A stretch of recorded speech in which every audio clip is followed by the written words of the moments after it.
with Jack Burkman. Welcome to another edition of Behind the Curtain with Jack Burkman. Remember, this is the only talk show on America, radio, internet, television, anywhere, hosted by a registered lobbyist. That's right, we actually said the words registered lobbyist. Can you believe it? Here you hear from the real power brokers, the people who really move Washington, D.C. and move this nation. You don't hear the same nonsense repeated on CNN, MSNBC, and even Fox every 7 minutes. What a show. It's the middle of August, but the election is heating up. There is no shortage of material. Stay tuned. Don't touch that remote control. Listeners, don't touch that dial. We're going to be plunging into all things Trump and Russia. We'll be talking about Paul Manafort, who is Trump's chief strategist, his longtime connection to dictators in Russia and the Ukraine. You got to hear the dark side of the Trump campaign. Then we're going to plunge into the Iranian issue. Mr. Obama doing naughty stuff, a $400 million payoff in cash, dealing with kidnappers. Can you believe the President of the United States, $400 million in sacks of money? Holy moly. And we'll hear from a Trump surrogate, Frank Kangemi, a real live Trump surrogate, speaking for the Donald will be here. We'll find out just how disordered the Donald's campaign is. I am a worried Republican, ladies and gentlemen. Finally, the collapse of Metro. Another sad story in our march through the failures of government. Oh, my God. Wait till you hear this story live from Washington, D.C. And I experienced it getting stuck in traffic because there were several 100,000 people inconvenienced because of Metro didn't work. Oh, my Lord. In just a minute, we'll be joined by our friend John Greenberg.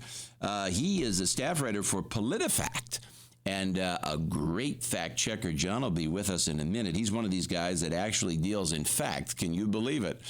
Usually all we deal with is supposition, but we try to deal with fact on this show. Remember, if you want to take it behind the curtain, call us 703-795-5364. Operators standing by 8 a.m. to 8 p.m. Monday through Friday. 10 a.m. to 5 p.m. Saturday. Remember those times for those of you on the West Coast, of course, a 3-hour time difference, in Mountain, 2-hour time difference. Well, I am worried about, I have a lot of worries about Trump, as you've heard me express over these many months. But I'm particularly worried about this Russian connection. And now the story has faded out of the media. Trump kind of jokingly suggested that he knew that Putin was responsible for hacking into the DNC emails that led to the ouster of DNC chairwoman Debbie Wasserman Schultz. Now, all of this points up some kind of very nefarious ties between Trump, Manafort, Putin, and maybe even the Russian dictator in now Russia-controlled Ukraine. John Greenberg, welcome to the show. How are you doing? I'm doing well, John. Good to have you on this hot August day. Well, it's troubling, don't you think? I'm troubled. You saw my press release, I'm sure. I'm troubled by the Paul Manafort angle. Manafort has done so much work as a lobbyist, one, for the dictatorship in Ukraine, two, for Putin himself. Are you troubled by this? You know, it's not my place to be troubled. Okay. And one of the things you said is, hey, these fact-checker folks, they tend to hew as closely to the paper trail as possible. That's good. We like that. And that's where I'm at. We got enough opinion dudes. So what do the facts tell us? Well, you know, this is kind of interesting because, you know, we were fortunate that we had a visiting Ukrainian journalist because fact-checking is really popular all over the world. And she did an article for us just taking a look at Paul Manafort and Ukraine. So here's the one thing that in terms of the paper trail we know for sure. Because, and the reason I say paper trail is because Manafort's firm reported this in Washington, D.C. And that is between 2007 and 2008.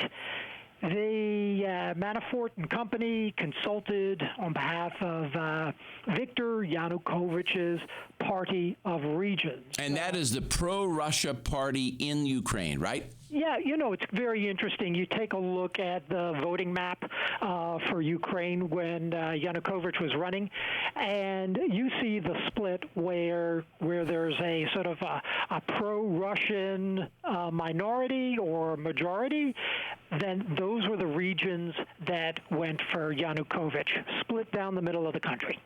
Okay, so then what is it fair to say then that Manafort has a very close connection to this dictator over there?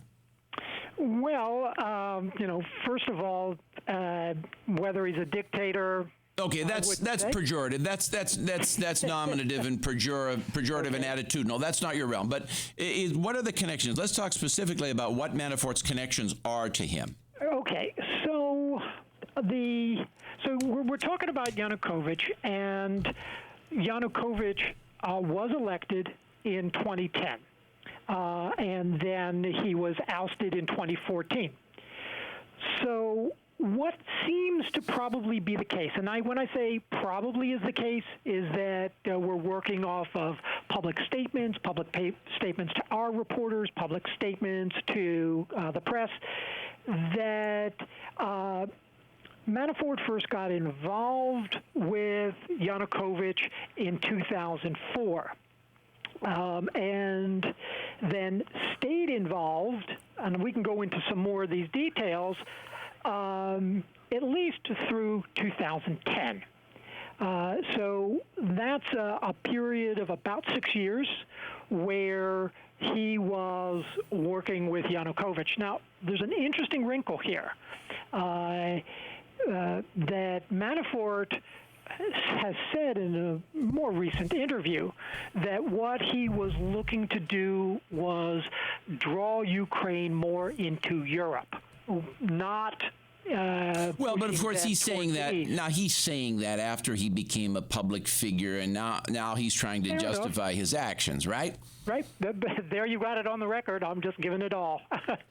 So he's trying. Okay, so then is it clear to say, and again, you're not getting into the realm of opinion, it's clear to say there is a pretty strong connection between Manafort and the head of this party. Now, pronounce his name, Yanukovych. Yes, Yanukovych, right? Have I said it correctly? Yes. Now, I'm taking my cues from you, Yanukovych. So there is a very strong connection there. Well, from what we can tell, it's not clear how much face time he had with Yanukovych, and I'm just simply saying you can't necessarily tell. It does seem that a key connection was through a wealthy supporter, industrialist in Ukraine, guy by the last name of Akhmetov, and so it was perhaps very much a sort of party support. Was there face-to-face? We do know we had one person say, yes, okay, they met in a certain Let me ask you this. That's good enough. There's what we know. All right, you answered my question very well. Now, what about Putin? Are there direct connections? I mean, obviously Trump knows Putin. What about Manafort? Has Manafort done work directly for Vladimir Putin? That's not something that we have dug into. So maybe if other people have, but we stick to what we've looked at. All right. So then let me ask you this. Yanukovych, how close is he to Putin? I mean, I'm presuming that he's very close. Do we know that for certain?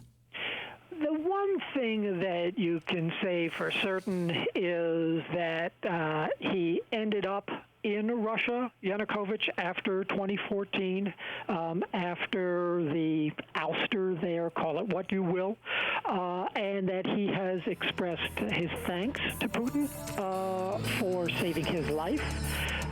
So certainly to that extent, close enough. His friend. Close enough. John Greenberg, staff writer for PolitiFact. Thank you so much. We take you behind the curtain with real facts. Can you believe it? Well, coming up next, we're going to get into all things election 2016. Stay tuned.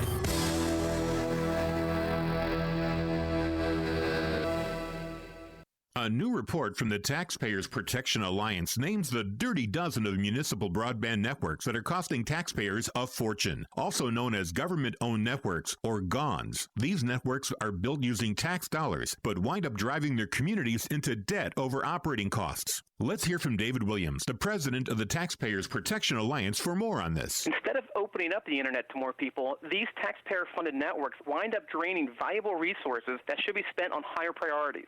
The networks we looked at for the Dirty Dozen report are costing taxpayers nearly $2 billion. And in polling that accompanies our report, we found that just 1% of voters said that access to high-speed internet was a priority when compared against low pay for teachers and firefighters. The only certainty about these taxpayer-funded networks is that they wind up wasting valuable resources and hurting their communities over time. To learn more about GONS and read about the Dirty Dozen networks that are costing taxpayers nearly $2 billion, go to protectingtaxpayers.org. Who's there? Falling off. Falling off who? Falling off pain patch. What? Don't be fooled by the knock-knocks. Get the relief you deserve with Blue Emu's Lidocare pain relief patches. Our narcotic-free, maximum-strength adhesion formula with dry technology won't have you worrying about a corny knock-knock joke anymore, because pain is no joke. Find us at CVS, Walgreens, and Amazon. Awareness and common sense go a long way on a boat. I'm Greg the Dive Master, and I'll tell you how to avoid violating basic boating etiquette next. Scuba Radio. This scuba tip is brought to you by DAN, Divers Alert Network. DAN helps divers in need of medical emergency assistance with the DAN hotline and is the most recognized and trusted organization worldwide in the fields of dive safety and emergency services, health, research, and education. Join DAN today by going to dan.org. DAN, your dive safety association. Dive boat etiquette is about safety and respecting the crew and your fellow divers. First, ask for permission aboard before just jumping on deck and setting up your gear. Once you do, keep it clear of walkways and stowed out of the way. And pay close attention to the briefing. You may have heard it before, but that doesn't mean everyone else on the boat has. Dive into dan.org for more info and to Scuba Radio to get the urge to submerge. Scuba Radio. Paid non-attorney spokesperson Adam Pulaski of the Pulaski Law Firm with principal office in Houston, Texas is the attorney responsible for the content of this ad. This ad is not legal advice, and the choice of a lawyer should not be based solely upon advertisement. Services may not be available in all states. Attention Xarelto users. If you or a loved one took Xarelto and suffered a serious bleeding event, you may be entitled to financial compensation. Xarelto is a popular prescription blood thinner used to prevent blood clots and protect patients from strokes. But doctors have recently discovered they are unable to reverse or control serious side effects, such as internal bleeding caused by Xarelto. These serious bleeding events have led to numerous cases of hospitalization and even death. Call now if you or a loved one was hospitalized from any form of internal bleeding or stroke after taking Xarelto. You may be entitled to a cash award and substantial financial compensation. Don't be a silent victim. There is limited time to file a claim, so call now. Call 800-961-5842. Phone lines are open 24/7. Call 800-961-5842. That's 800-961-5842. Again, 800-961-5842. The Dodge brothers weren't big on self-restraint, and thank goodness for that, because when you're always pushing the limits, you engineer cars like the available 370-horsepower Dodge Charger with a TorqueFlite 8-speed automatic transmission. It's why Dodge is the only brand that grows as fast as it drives. One drive and you'll discover why Dodge is America's fastest-growing performance brand. Data is calculated using the latest available year-over-year retail vehicle registrations. Dodge is a registered trademark of FCA US LLC. All the stories and controversies that no one talks about, but everyone should know about. Some people without brains do an awful lot of talking. Behind the Curtain with Jack Burkman. Well, later in the show, we're going to take you on our continuing saga of failures in government. We'll tell you about the multi-billion-dollar metro subway system in Washington, D.C. that fell apart, stranding hundreds of thousands of people. Wait till you hear this story. But first, back to the campaign trail. In just a minute, we'll be joined by Jacqueline Klimas, the star reporter for the Washington Examiner, one of the few publications that's actually worth reading in this country. We've never had so much commentary about the election, and it's never been so bad, but this, like Behind the Curtain, I keep a copy right here because they actually break news, and I recommend them. Jacqueline will be with us in a minute. Well, this story about the $400 million cash, I'm sure you've heard this story, but the media really, it's complicated. The media really hasn't covered it as much as they should. Let me tell you what I think has happened.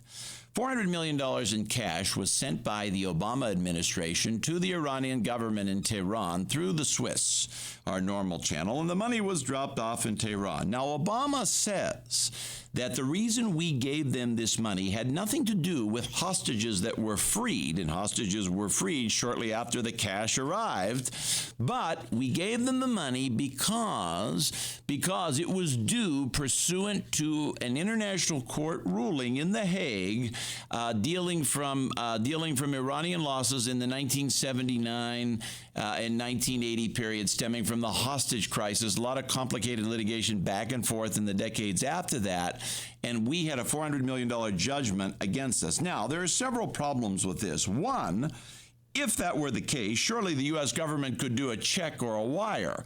Why cash? The other thing is that Obama does not acknowledge, it is probably, even if the president is correct and he were truly acting pursuant to a court judgment, again, why would he do cash? There's a federal statute in the United States that blocks payments to Iran. It blocks it because of the sanctions, which are still in place. Some of them were lifted with the deal. Some of them weren't. Some of them were lifted over time. Bottom line, it is a criminal act to give cash. Now, if in fact this money was given as payment of a court settlement from The Hague, why would it be in cash? Jacqueline Klimas, welcome to the show. Thanks for having me. Well, this story gets curiouser and curiouser. Now, do you agree with my setup? I think that's certainly the facts of the case. The administration, of course, says that they have to provide cash because they can't go through the wires. It has to be foreign bills. No, why can't they go through? Why couldn't you send a wire? We have the ability to wire to accounts in Tehran. I mean, what's the problem? I don't think they've given a clear explanation for why they're unable to do that.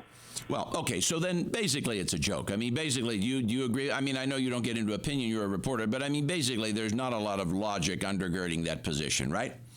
Sure, and analysts have also told me that even if what the administration is saying is true and that it was payment for this decades-old legal claim, it's actually the perception here that matters more. If Iran thinks it was a ransom payment, if other terrorist groups think it was a ransom payment, they'll be more likely to take hostages to try to get ransoms, and that the broader criminal community does see it as a ransom payment. And it was done completely in secret. I mean, the fact that this is done completely in secret and the press has to find out, I mean, if this is payment for a court case, doesn't the administration don't they have to announce this to the American public? If it's payment of a court case, why do they keep it secret? Sure. I believe that the administration did release some details of the legal case, but the fact that it was cash sent over on a plane certainly raises some questions about why it had to be done like that and why it was linked, if it was linked to the negotiations over the hostages. Now, this is a crime, is it not? Because those sanctions haven't been lifted. We're not sure that those specific sanctions ever will. Even if it is payment of a judgment, it's still a crime because U.S. law may well forbid paying off any judgment, even if The Hague orders us to do so. The president can't violate U.S. law. Right. Well, while some sanctions were lifted under the nuclear deal, all of the ones against Iran for the human rights violations and the support of terrorism are still in place.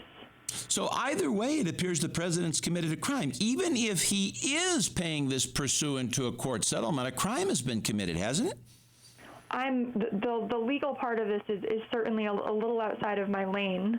Well, okay, no, that's fair. But I think I'm a lawyer, so I'm gonna call this a crime. I've read the statute. I just don't get it. I don't see how anybody could even suggest it's not a crime. All right. Anyway, I think we've covered this. I think this is just, I don't know what anybody can do. I think the House should take up a major investigation. But I guess everybody is just numb to the crimes and misdeeds of Barack Obama. Let's talk about something even more serious. Now, what we see.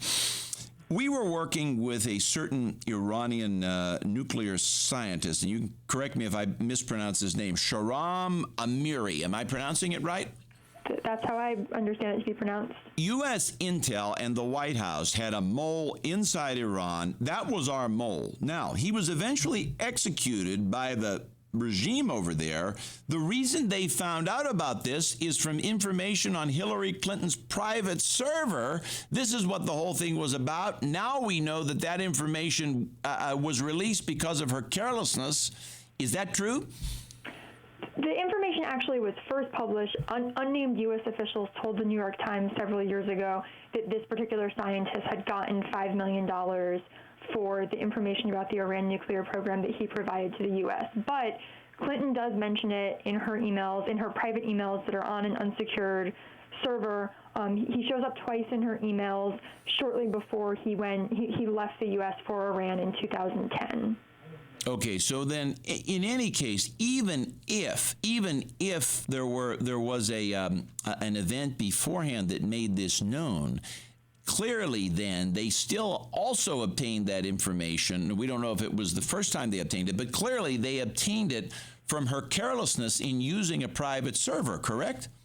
Yes, I mean, it's certainly problematic that a high-level U.S. senior official would be discussing a sensitive matter like this on an unclassified email. In the emails, they never say his actual name, but they call him this gentleman or our friend and talk about the case. And analysts have actually told me that they believe this could make it more difficult for the intelligence community to cultivate sources in the future, knowing that U.S. officials are being careless and are talking about these kinds of cases on unsecured channels. This is such a shame. It led to a person's death. I mean, the Clintons show no remorse. She shows no remorse. She just kind of breezes on and thinks nothing about it. I've seen them behave in this kind of this no-feeling kind of way. I wonder do we know anything about whether FBI Director Comey, when he was conducting his investigation, did he know about this? Do we know if his team had access to this information? I believe that the review they did was pretty comprehensive. I don't think he said anything specifically about this in his announcements about the case. The State Department was questioned about it this week, and they also dodged questions and basically just said that they wouldn't comment on what the Iranian justice system had done. And as far as I've seen, I don't think the Clinton campaign has actually come out and addressed this in any way since it became news that he was executed over the weekend. Okay, but do we know, just going back to Comey, do we know, you said, I just want to make sure I understand your position, do we know for sure that he had this information? What's our best guess? I would guess yes, given that it was in her whole package of emails, but I don't know specifically what specific documents he looked at. It's just so troubling for him to make the argument he did, knowing that there was a clear result. There was a clear result of her carelessness. These are not theoretical. This takes it out of the realm of the theoretical and puts it squarely into the realm of the practical. A man was killed because of her carelessness and recklessness. Right. Of course, he hadn't been executed when Director Comey made his speeches, but there is, of course, a real world application to this, both in this man's life and going forward, collecting more human intelligence to try to get more intelligence in the future. All right, Jacqueline Klimas, if we're real lucky, we'll be able to have you back again. Coming up next, more on Election 2016. Stay tuned.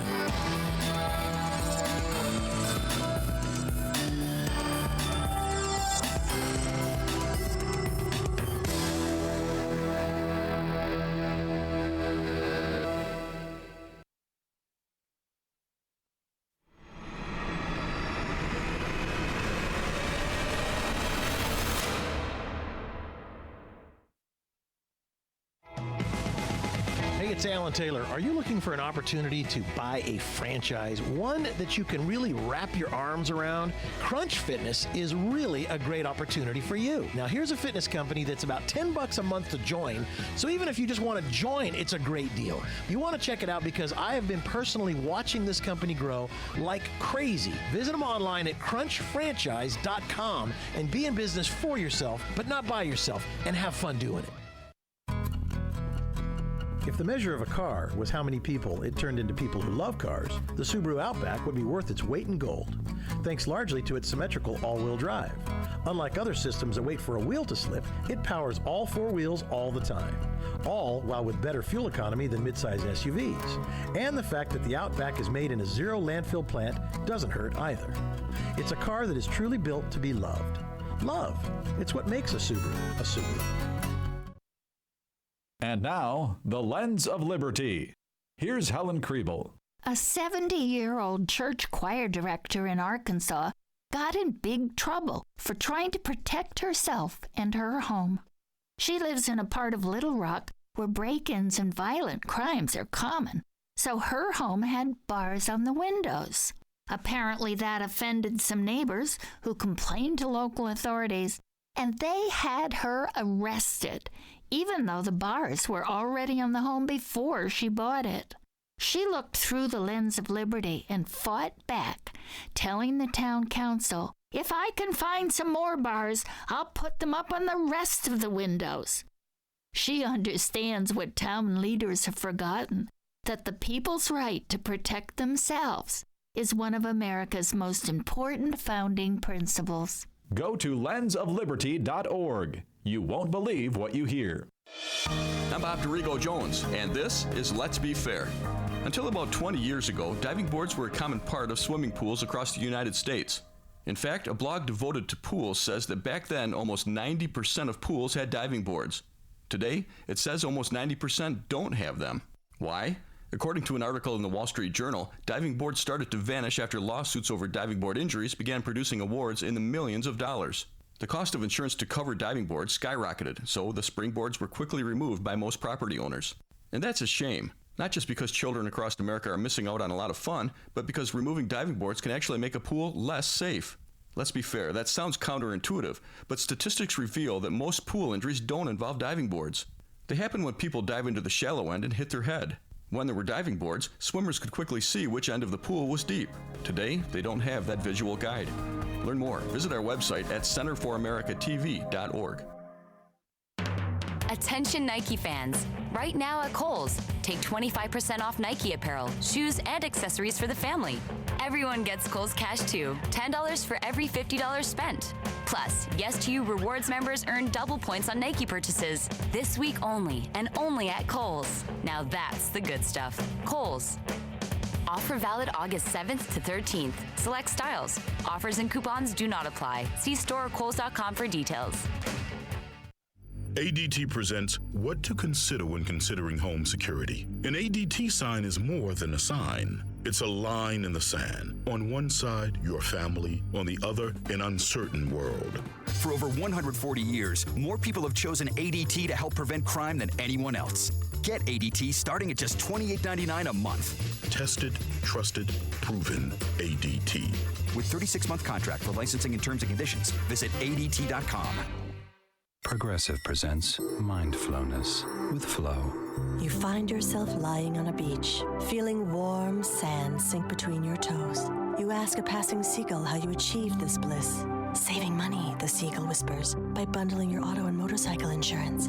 You thank the seagull. He steals your sandwich.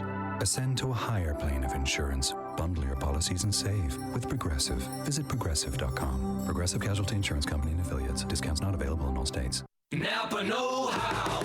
In third grade, there's one way to protect yourself. Karate. But now that you're mostly grown up, pick up a dash cam at Napa for just $39.99. With 8 gigs of storage, a wide-angle lens, and loop recording, it's everything you need to protect yourself on the road. A Napa dash cam for $39.99. It's no flying mantis neck kick, but just as effective. That's Napa know-how. Napa know-how. At participating Napa Auto Parts stores while supplies last. Offer expires 8/31/16.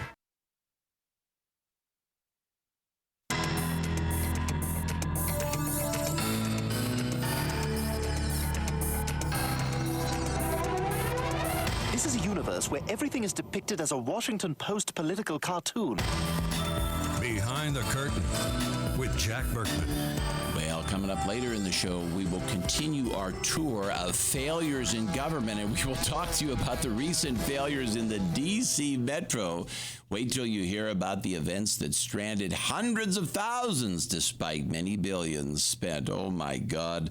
What a circus the District of Columbia is. But first up, in just a moment, we'll be joined by Frank Congemi, who is a Trump surrogate and independent financial advisor at Securities America. He's authorized to speak for the Donalds, so we will hear from the Donalds campaign. Well, you know my reservations about Trump. I'm trying to warm up to this guy, but I think I may be voting for Gary Johnson or another Republican that gets into this race without even getting to substance. The biggest problem I have is that Trump is not waging a campaign at all.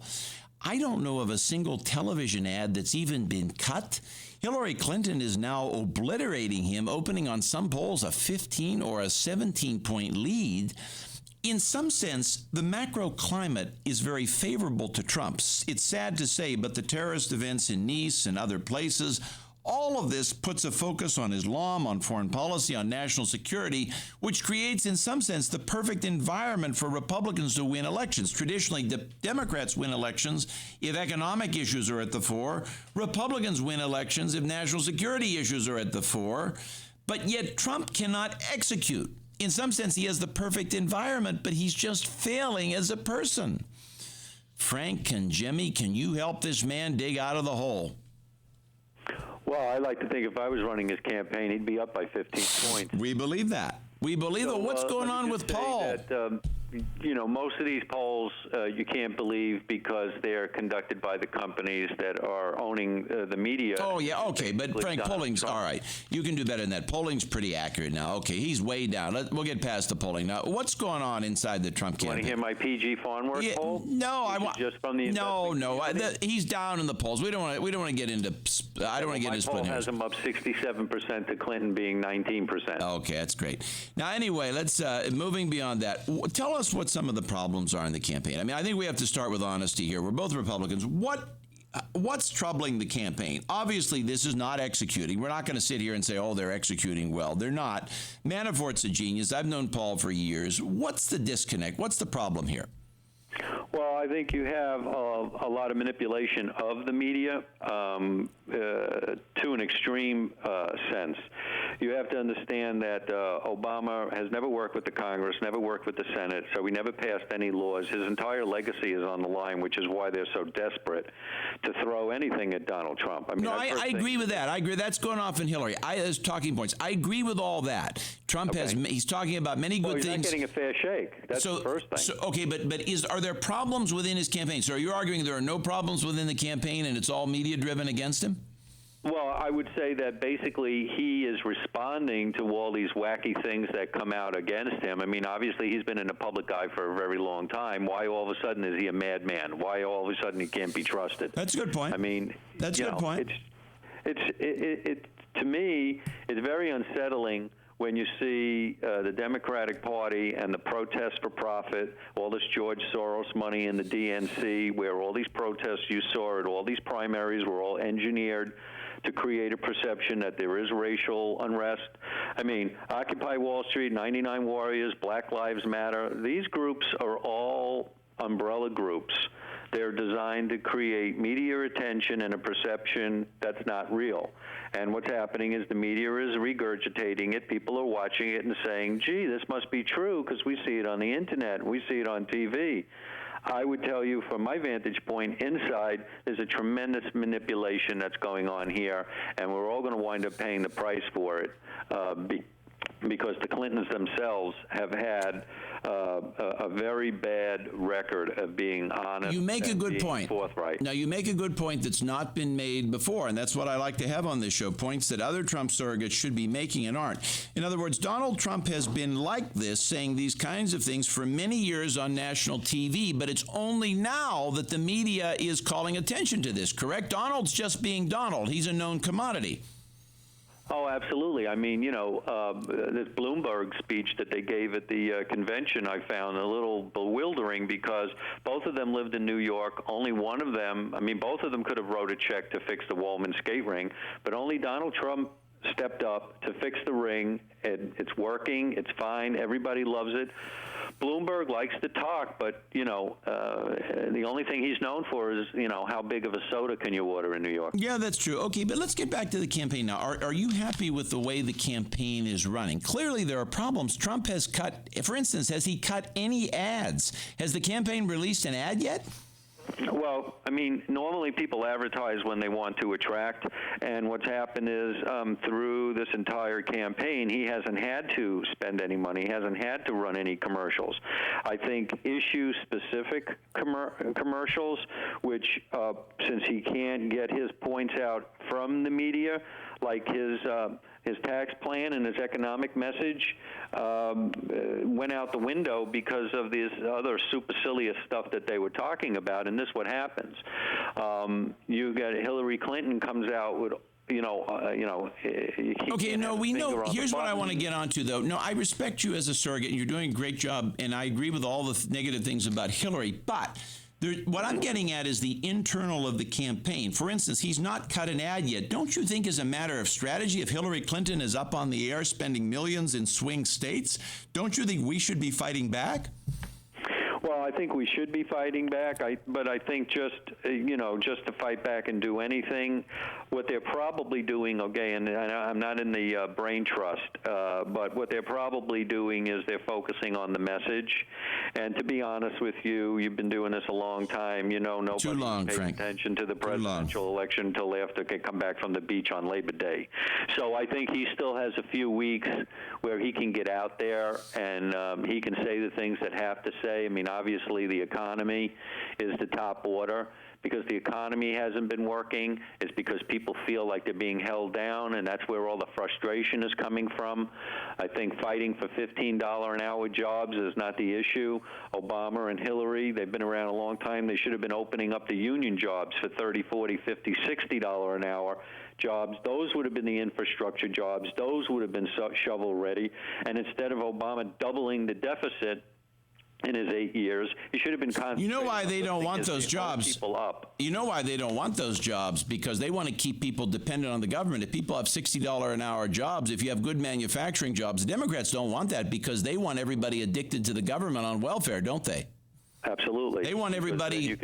Then you could be living on the government's plantation. They don't want you. They don't want you to be in a situation where you are where you can pay your health insurance. Yeah, your own opinion, but they don't want you to be able to pay your health insurance. They want to have to pay it for you. Big Brother pays it for you.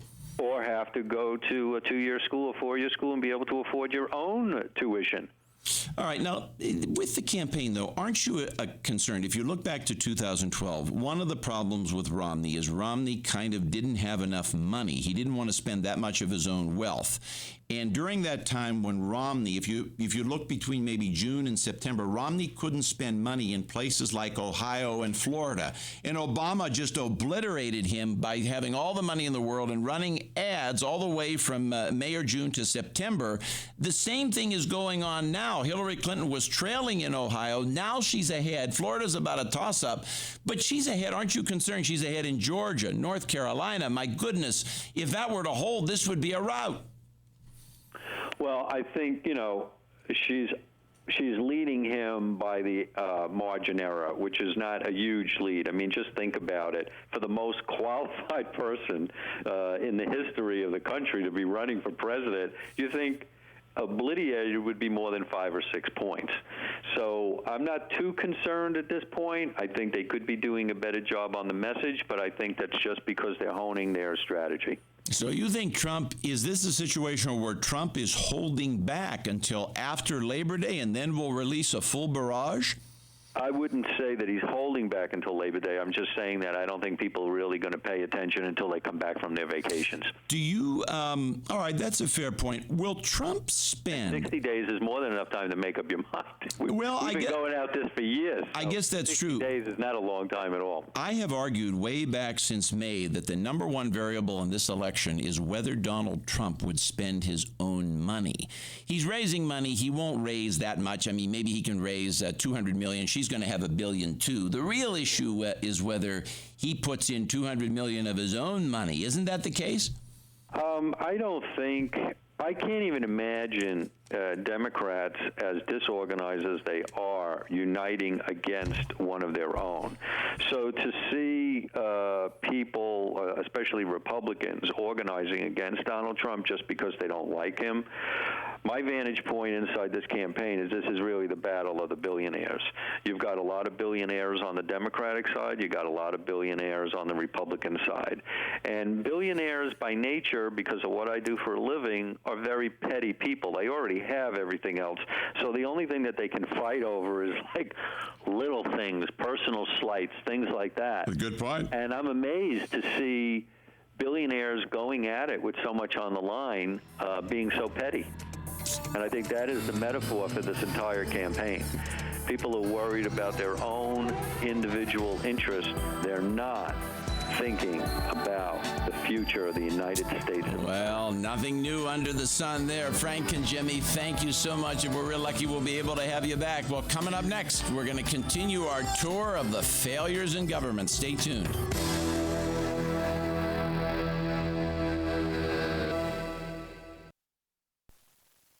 This is a Butterfinger peanut butter cup. It's a bit of a square, which is not to say it sits at home practicing the clarinet.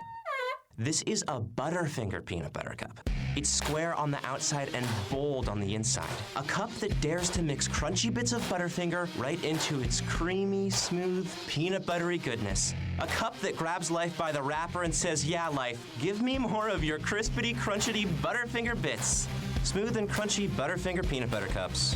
Bolder than bold. There are two kinds of people in this world, the haves and the have-dones. The haves install waterfalls in their living rooms. The have-dones enjoy local water parks and hundreds of other weekend activities. Mini golf? Think Groupon. Museums? Think Groupon. Summer fun for the family? Download the Groupon app and use code WELCOME and get $10 off your first Groupon deal of $25 or more. Restrictions apply. See Groupon.com/radio for details. Because if you're going to own something, own the experience. Groupon. Welcome to Staples. Staples guy, my daughter needs back-to-school supplies. Well, Staples has everything you need at low prices every day. Oh, fantastic. She needs more markers. Your daughter's a budding artist? No, a huge loser. Well, I'm sure She loses markers, crayons, glue. Oh, I get it. Right. She's just a loser, not a loser. Back-to-school supplies are back for more. Staples has everything you need for back-to-school at low prices every day. Like 4-ounce Staples school glue for just 50 cents. Staples, make more happen. While supplies last. Ends 9/17, limit 30 in store, 10 online. Small business comes in all shapes and sizes. Your financing option should too. Benetrends Financial offers a full suite of small business and franchise funding options to help entrepreneurs like you get the best funding options possible, quickly, safely, and economically, so you can finally purchase the business of your dreams. Sign up for a free funding consultation today, and we'll design a customized funding plan for you. Visit Benetrends.com. That's BENETRENDS.com to find out more. Benetrends. All the stories and controversies that no one talks about, but everyone should know about. Why don't you get a toupee with some brains in it? Behind the Curtain with Jack Burkman. Welcome back. Now we continue our series on the failures of big government, and we come to something near and dear to my heart, the D.C. Metro subway system. Joining us now, Randall O'Toole, the Cato Institute Senior Fellow in charge of urban growth, public land, and transportation issues, e.g., the perfect man for this topic. How are you, Randall? I'm fine. Well, welcome back. Remember, folks, if you want to take it behind the curtain, call us 703-795-5364. Operators standing by 8 a.m. to 8 p.m. Eastern Standard Time, Monday through Friday, Saturday, 10 a.m. to 5 p.m. Okay, so Metro, we all know about the many billions of dollars that have been spent on D.C. Metro. It might be the biggest, it might be the most expensive subway system in the world by now. They're adding the Silver Line and this line and that line. But a couple of months ago, we had a major disaster. It shut down. Traffic was clogged for miles and miles and miles. It was a disaster. I think I waited on the roads for 3 hours. Tell us what in the world is going on with Metro. Well, Metro was built with federal funds, and it's operated with local funds. But about every 30 years, rail systems have to be completely rebuilt. And nobody ever budgeted for the reconstruction of Metro. And so it started falling apart. And nobody did anything about it. The Metro board said, hey, we need about 10 or 12 billion dollars to fix this up, and people just ignored it and said, oh, instead of fixing Metro, let's build the Silver Line. Let's build the Purple Line. Let's, blow $7-8 billion that we could spend fixing Metro on building new lines that Metro won't be able to afford to maintain. Because it's not sexy to repair the core. It's sexy to say you're expanding, and everybody wants to say we're expanding, right? Everybody wants to be at the ribbon-cutting ceremony. One transportation analyst I know says that politicians like ribbons, not brooms. They want to be at the ribbon-cutting ceremony, but they don't want to pay for maintenance. That's right. Ribbons, not brooms. I like that. And this is a problem that every rail transit system in the country has. New York, Boston, Philadelphia, they're all falling apart. Chicago is in terrible shape. Boston and Chicago are probably in worse shape than the D.C. Metro. And they're, instead of fixing them, Boston is spending $3 billion building a new line. Why is it that everything becomes a federal problem? So if you look at the district, the district cried out first for its own government, its own governance, and now it cries out for statehood, but yet it can't run its own affairs. Okay, in 1976, the district was a new entity. I'll get that. Federal control had just been abolished. So maybe there was some propriety in the government spending money on Metro. 30 years later, why is it that the District of Columbia can't pay for its own system? What's going on? Why is it so inept? Why is it so broke? Well, Metro serves the district, it serves Virginia, and it serves Maryland. The Boston T also goes into New Hampshire and Rhode Island. New York subway system, or the New York transit system, laps over into New Jersey and Connecticut. So these are interstate systems. And in 1964, Congress used the 5 or 6 systems in the country that truly are interstate systems as an excuse to start subsidizing transit. And since then, federal, state, and local subsidies to transit have come close to about $500 billion. Dear Lord. And yet per capita transit ridership has declined. Well, okay, so unfortunately, most of those subsidies have been used to build new rail transit lines. Rail transit is really an obsolete system. We can move more people faster, safer, and less expensively with buses than with rail transit. So why can't D.C., Maryland, and Virginia get together and everybody kicks in $3 billion and they fix the system? What's the problem? Again, it's the same thing. Politicians would rather fund ribbons, not brooms. The Virginia politicians want to fund the Silver Line. Maryland politicians want to fund the Purple Line.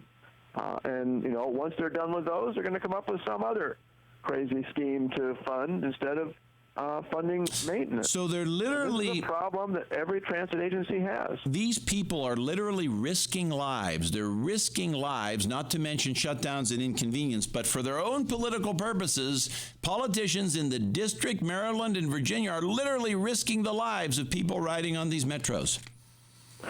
This is why it's really a good idea to talk about privatizing transit. Private operators don't do that because they know they have liability problems. They also know they're going to lose customers if they have safety problems or maintenance problems. So private infrastructure tends to be much better maintained than public infrastructure. Public infrastructure that's funded out of user fees tends to be much better maintained than public infrastructure that's funded out of tax dollars. So well said, Randall. Let me ask you this.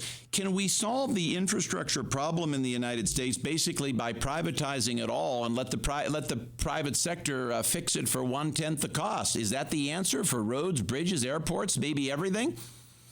I think that would be an answer. An equally valid answer would be just to fund things out of user fees. Highways can be funded out of per mile fees. My home state of Oregon is experimenting with a mileage-based user fee system, and I'm one of the volunteers of the experiment to replace gas taxes because gas taxes are a user fee, but they're not a very good user fee. But anyway, going to a true user fee system, which is really what we had before about 1980. Almost all of our transportation was funded out of user fees. And now almost all of our transportation is subsidized in some way or another. What led the government... Going back to a user fee system will go back to a system in which the managers have incentives to keep transportation infrastructure well maintained. What led the government in the 1970s, first with Amtrak? I suppose to go back, not to get too far off the track here, but the old Pennsylvania Railroad went broke, so Nixon, the big government guy, seized upon that moment to create Amtrak and put big federal money into the system. What drove all this? I mean, why wasn't Richard Nixon smart enough to just say, well, let's bring private companies in? Well, of course, it was Congress's decision, not Nixon's decision to do it. And if you look at the original board of directors that Nixon appointed to Amtrak's board, it's clear that they thought their function was to phase out passenger trains. So it's not that Nixon was the problem. The problem was that we have this romantic notion about passenger trains. And I'm as guilty of that as anybody. I love passenger trains. I ride them whenever I get a chance. I've got a huge website dedicated to the history of passenger trains. And so people love passenger trains, and the idea of getting on a train and then just relaxing to where you're going sounds great. The only problem is passenger trains don't start where you are, and they don't go where you want to go, and they don't go when you want to go there. And so cars just become far more convenient for long distances. The fastest trains in the world don't hold a candle to the slowest airplanes in the world. And so air travel beats passenger trains. And, of course, air travel requires almost no infrastructure, whereas high-speed rail requires lots of very expensive, precisely built and well-maintained infrastructure. Maybe the problem... So we have this romantic notion about passenger trains that's just not valid. Boy, that's kind of, what's the word? That's kind of a hideous atavism driving our policy. Maybe what we should do is just build more airports. Maybe a cheap way to solve the transportation problems is just to sink money into airports. I don't think we need to do that. I think we have pretty much airports that are adequate to meet the demand. Because when demand goes up, what do you do if you're an airline? You buy bigger planes. And right now demand isn't particularly high for air travel, and so a lot of travel is using small planes. And all they need to do is buy bigger planes, and they can meet a doubling in demand without expanding airports. Let me ask you this question. In the 70s, should D.C. have built Metro? Was there a better way? Because D.C. is so congested and clogged right now, the worst traffic in the country, if not the world. I think the world, maybe Tokyo and Mexico City are worse, who knows, but it's bad here. Should they have built Metro at all? No, Metro really was a bad idea. As I say, it's obsolete. Metro trains are 8 cars long at maximum. They can only run 28 trains an hour. They can only have about 150 passengers an hour. Do the math. That's a little less, more than 30,000 people an hour. Istanbul, I was in Istanbul recently, and I saw a bus rapid transit line where they move buses once every 10 seconds. Dear Lord. They put 200 passengers on a bus.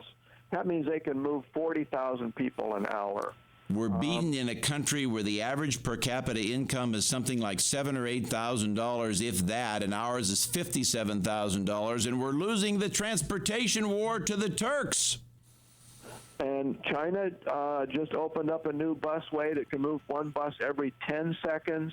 Bogota has a great busway that can move one bus every 12 seconds.